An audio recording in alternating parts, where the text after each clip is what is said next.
As the primary election in Tennessee approaches, candidates and local offices are making their pitch to voters. News Channel 11's Belle Johnson highlights a contested race in Sullivan County where voters will decide on a new mayor for the first time in well over a decade. Belle?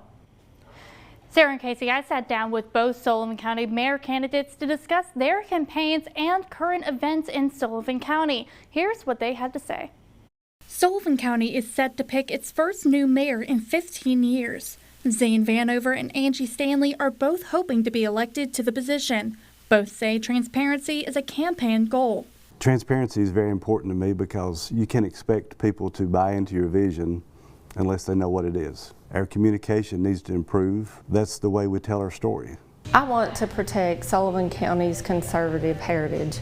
Doing that by transparency, fiscal responsibility, economic development, funding our school systems, and public safety. When asked about economic development in Sullivan County, outgoing Mayor Venables says his successor needs to encourage businesses to expand and recruit new ones to the area. Both candidates have different approaches.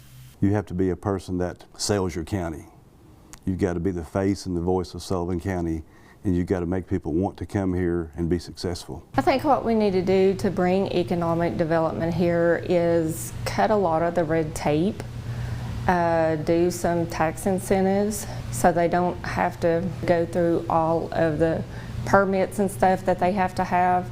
Our permits has went up significantly in the last 4 years. When asked about growth, Vanover says the county needs to prepare infrastructure ahead of time, while Stanley says schools need to be funded to prepare children for future jobs.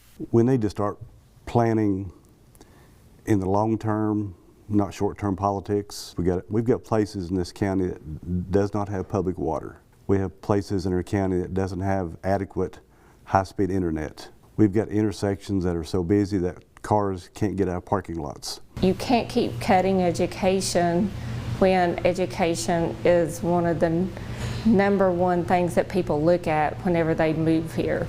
We've got to have the programs in our school systems too. If we want businesses to move here, we've got to have the jobs. And right now our career technical education programs are preparing kids for those jobs. When asked about ICE operations in Sullivan County, both candidates said they would support the sheriff's office.